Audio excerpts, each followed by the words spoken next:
அப்போ தான் ஒரு கட்டத்தில் புரிஞ்சுக்கிட்டேன், மருந்துகளை தவிர்த்து வேற ஏதோ ஒரு விஷயம் அதில் இருக்குது, அதுதான் வந்து சுகப்படுத்துது அப்படிங்கிறது உணர்ந்தேன். அப்போ அது என்னன்னு தெரிஞ்சுக்கிறதுக்காக முயற்சி பண்ணேன். இதில் இன்னொரு தொல்லை வேற எனக்கு வந்துச்சு. என்னென்னா, சில தொல்லைகளுக்காக நான் மருந்து கொடுக்கும்போது அந்த தொல்லைகள் என்னை பாதிச்சு. அதை நான் வந்து பெரியவங்கள்ட்ட கேட்கும்போது அவங்க சொல்லுவாங்க, நீ நாடி பார்க்காத, நீரில் போடாத, வர்மங்களை பயன்படுத்தாத, அவங்கள தொடாத, அப்படி இப்படின்னு ஏதாவது கண்டிஷன் போடுவாங்க. அவங்களுடைய கர்மாவை உன்னை பாதிக்குது, இல்லாட்டி அவங்க நோய் உன்னை ரொம்ப ஆழமாக அவங்களோட அட்டாச்மெண்ட் ஆகிறதுனால உங்களுக்கு அந்த பாதிப்புகள் வருது, அதனால தொடாதீங்க அப்படிம்பாங்க. தொடாமல் எப்படி வைத்தியம் பார்க்குறது?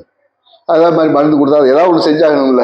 அப்போ செஞ்சால் பாதிப்பு வரும்னா அது அது என்னென்ன அதை பற்றி ஆய்வுகளும் ஓடிச்சு. இந்த போக்கில் போய்கிட்டு இருக்கும்போது தான் ஒரு கட்டத்தில் புரிஞ்சுக்கிட்டேன், நம்ம எந்த முயற்சியும் செய்யாத போதும் நமக்குள்ளே இருக்கிற அந்த இறைத்தன்மை ஒன்று நமக்குள்ளே இருக்குது, அதுதான் இந்த வேலைகளை செய்யுது. நம்மளுடைய ஆழமான விருப்பம், தேவை, அந்த தேவையை வந்து நமக்குள்ளே இருக்கிற நம்ம வந்து தன்முனைப்போட செயல்படாமல் பணிவாக நன்றி உணர்வோட நமக்குள்ளே இருக்க ஆற்றல்கிட்ட உண்மையாக இருந்தோம்னா அங்கேயே அது செயல்படுது அப்படிங்கிறத உணர்ந்தேன். அப்புறம் அதை நான் நேரடியாக பயன்படுத்தி பார்த்தேன்.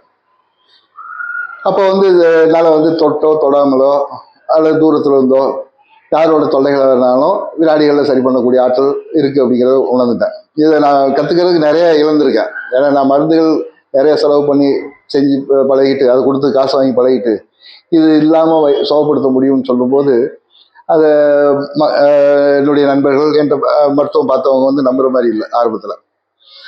சார் என்னையாவது உடம்பு சரியான பிறகும் ஏன் நம்பிக்கை வர மாட்டேங்குது உங்களுக்கு? சரியாகலைன்னா திருப்பி ஒரு தடவை ஃபோன் அடிக்க சரி பண்ணிடலாம் அப்படின்னு சொன்னால் கூட அவங்களுக்கு அந்த இது வரல.